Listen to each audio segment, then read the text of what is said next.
Hello दोस्तों, आप सारे व्यूवर्स का बहुत बहुत स्वागत है। एक बार फिर से 26 जून 2023 को वीडियो का एग्जाम हुआ है। हिंदी परीक्षण लेखन योग्यता का पूरा सोल्यूशन यहाँ पर देखेंगे 50 सवालों का। और इसमें सारे के सारे सही क्वेश्चंस मैं आपको बता दे रहा हूँ। आंसर की से भी आप मिला लीजिएगा, कोई क्वेश्चन यहाँ पर डिस्प्यूटेड नहीं है।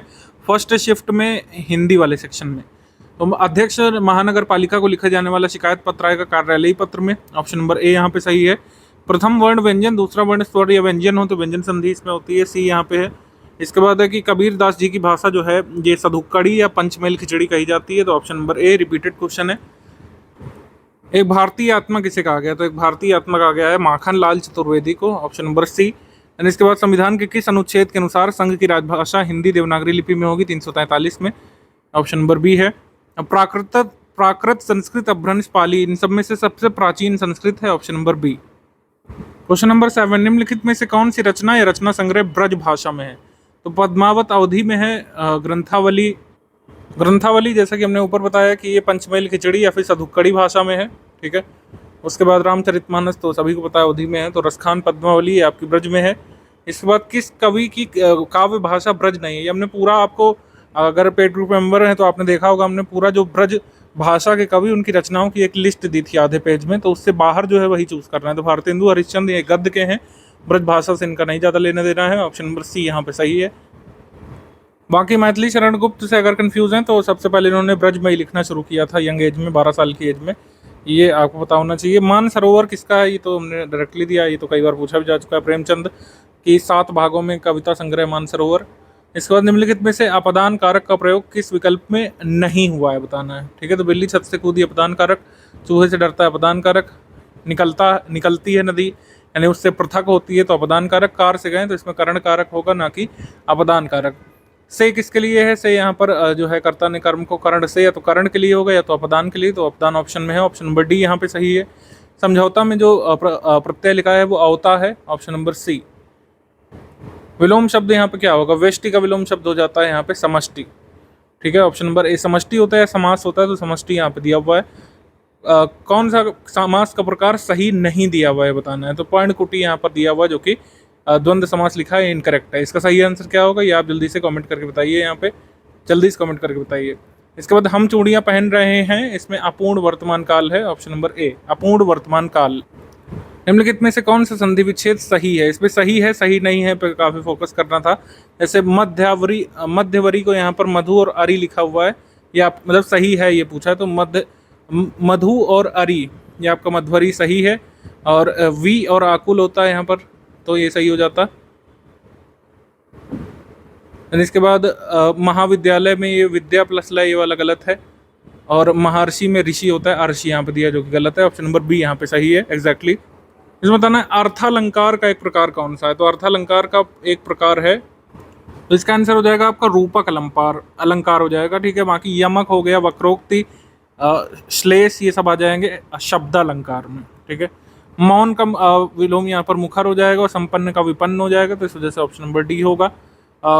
कबहू को हो यही रहनी रहूंगो, श्री रघुनाथ कृपालु कृपा ते संत स्वभाव कहूँगो, जथा लाभ संतोष सदा काहूँ सो कुछ न चाहूँगो, परहित निरंतर मन क्रम वचन नेम निभाऊंगो, ये आपका शांत रस में आ जाएगा, कोई भी इसको कर लेता है यहाँ पे, ऑप्शन नंबर बी यहाँ पे सही है।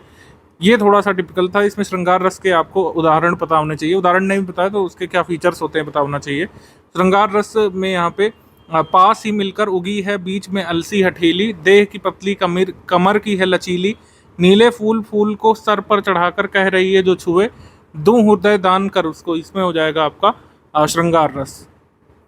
बाकी ए में भयानक रस है, ये सभी देख पा रहे होंगे। सी में आपका यहाँ पे वीर रस हो जाएगा या रौद्र रस हो जाएगा। डी में यहाँ पे ये श्रृंगार नहीं होगा, ऑप्शन नंबर बी यहाँ पर मोस्ट अप्रोप्रिएट है। निम्नलिखित में से कौन सी वर्तनी शुद्ध है, तो आशीर्वाद इस तरीके से लिखते हैं, वाह के ऊपर जो है मात्रा होती है, ये पता होना चाहिए। निम्नलिखित में से कौन सा युग्म सही नहीं है, ठीक है, तो इसमें पुष्कर सरोवर पर्यायवाची हैं, फणियुरग सर्प के पर्यायवाची हैं, पुरंदर अमरपति ये इंद्र के पर्यायवाची हैं, लेकिन जलधि जो है ये अम्बुद का नहीं है। अम्बुद मतलब क्या हो गया, बादल हो गया, और जलधि मतलब सागर हो गया, ये दोनों एक दूसरे के पर्यायवाची नहीं है। कौन सा तत्सम है यहाँ पे, तो तत्सम यहाँ पर हो जाएगा कृपा, इसका तद्भव क्या होता है, कृपा होता है। उसके बाद शलाका का तद्भव रूप यहाँ पे पूछा है जो कि होता है सलाई, ऑप्शन नंबर सी। देन इसके बाद कौन सा तद्भव युग्म सही नहीं है? ठीक है, तो पौत्र का पुत्र ये गलत है, बाकी वधु का बहू, वणिक का बनिया और वर्तिका का बत्ती ये सही होता है। तरणी तनुजा तटतमाल तरवर बहुछाई, तो कई बार पूछा हुआ सवाल है, इसका आंसर अनुप्रास है। इसके बाद कौन से वाक्यांश के लिए प्रयुक्त शब्द सार्थक है? ठीक है, तो ये हो जाएगा बिना वेतन काम करने वाला, ये हो जाएगा अवैतनिक, ऑप्शन नंबर बी। प्रत्युत्पन्न मति मतलब जिसकी बुद्धि में तुरंत नई सूझ उत्पन्न हो, ऑप्शन नंबर ए। आगे क्वेश्चन नंबर 29, ठठेरा का स्त्रीलिंग हो जाएगा ठठेरिन। आंखों का तारा अति प्रिय होता है, मान न मान मैं तेरा मेहमान का मतलब आप सभी को पता है। ठीक है, इसके बाद निम्नलिखित में से वाक्य का शुद्ध रूप है। शुद्ध रूप चयन करना यहाँ पे आसान हो जाता है, जहाँ पे आप एलिमिनेट कर सकते हैं काल और समय।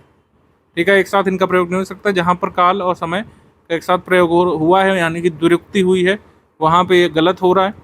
ठीक है, तो इस तरीके से हमारा एकमात्र जो सही बच रहा है वो है ऑप्शन नंबर ए। वन में प्रातः काल का दृश्य बहुत ही सुहावना होता है। किस विकल्प में सभी तद्भव हैं? तो छकड़ा तद्भव है, काजल भी तद्भव है और खेत भी तद्भव है। तिथि का बहुवचन हो जाएगा तिथियां, ऑप्शन नंबर डी। इसके बाद घर का भेदी लंका ढाए, आपसी फूट में सर्वनाश होता है, ऑप्शन नंबर डी यहाँ पे सही है। इसके बाद कौन सा सही नहीं है? शब्द युग में अर्थभेद सही नहीं है, तो अभिराम का मतलब हो जाता है सुंदर, जबकि यहाँ पे स्थिर दिया हुआ है, तो ये आपका गलत है। ऑप्शन नंबर सी यहाँ पर हमारा करेक्ट आंसर बन जाएगा इस तरीके से। इसके बाद निम्नलिखित में से कौन सा वाक्य संयुक्त वाक्य का उदाहरण है? तो शाम हुई और गाय लौट आई, ये आपका संयुक्त वाक्य का उदाहरण है। बा तजुर्बा में जो उपसर्ग है वो है बा। उसके बाद मिश्र वाक्य कौन सा है? तो मिश्र वाक्य इसमें है ऑप्शन नंबर बी, मैंने सुना है कि आपके देश में अच्छा राज्य प्रबंध है। तो इसमें दो उपवाक्य हैं, मैंने सुना है और आपके देश में अच्छा राज्य प्रबंध है, तो यहाँ पर हो जाएगा मिश्र वाक्य। इसके बाद निम्नलिखित में से शुद्ध वाक्य कौन सा है? तो कृपया और कृपा दोनों एक साथ आ रहे हैं, तो यहाँ पे दुरुक्ति हो गई, तो ये हो गया इनकरेक्ट। इसके बाद काटकर फल बच्चे को खिलाई, तो फल काटकर बच्चे को खिलाई होना चाहिए। क्रम विन्यास की अशुद्धि है और यहाँ पर वर्तनी की अशुद्धि हो गई। अनुत्तीर्ण नहीं होता है, अनुत्तीर्ण होता है, अनुत्तीर्ण,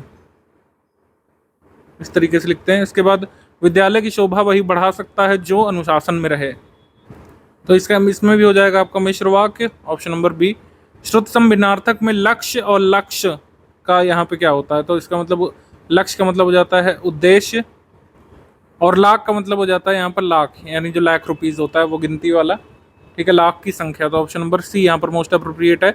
वैसे लक्ष्य का मतलब ये देखने योग्य भी होता है, लेकिन इस लक्ष्य का मतलब जो है संपत्ति नहीं हो सकता। ठीक है, तो ये यहाँ पे आपको ध्यान रखना है। निम्नलिखित में से कौन सा शब्द पुल्लिंग है? तो पुल्लिंग यहाँ पर हो जाएगा दंपति, दंपति, जिसका अर्थ होता है पति और पत्नी। तो पति और पत्नी जैसे इसको लिखते हैं, पति और पत्नी आए, तो इसकी जगह लिखा जा सकता है दंपति आए या दंपति चले गए, तो इस तरीके से ये पुल्लिंग हो जाता है, ये आपको पता होना चाहिए। इसके बाद आडंबर का पर्यायवाची कौन सा नहीं? तो आडंबर का ये दर्प नहीं, दर्प का अर्थ होता है घमंड। इसके बाद ये पढ़ लीजिए आप, नहर के बारे में आया था। तो पहला यहाँ पे पूछा है बड़े बांधों का निर्माण करना अधिक जटिल क्यों होता है? तो अत्यधिक समय धन शक्ति खर्च होती है, इसमें यहाँ पे दिया भी हुआ है, समय धन शक्ति खर्च होती है, यहाँ पे लिखा हुआ है। इसके बाद है कि जल संरक्षण का सही समास विग्रह क्या होगा? जल का संरक्षण और तत्पुरुष समास यहाँ पे हो जाएगा। बांध का निर्माण जो है किया जा सकता है, तो किससे किया जा सकता है?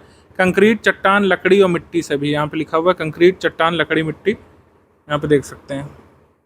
तो गद्यांश सरल था। जल की मांग क्यों बढ़ती जा रही है? औद्योगिकीकरण बढ़ रहा है, वर्षों से बढ़ती जनसंख्या और कृषि में विस्तार होने से, ऑप्शन नंबर सी। जल संचयन क्या है? जल संचयन के बारे में लिखा है कि वर्षा जल को मुख्यतः भवनों की छत पर इकट्ठा करके भूमि में संरक्षित करके आगे काम में लिया जाता है, इसी को जल संचयन बोलते हैं। इसके बाद कंठ से उत्पन्न स्वर हैं का वर्ग के घा और गा, का, खा, गा, घा,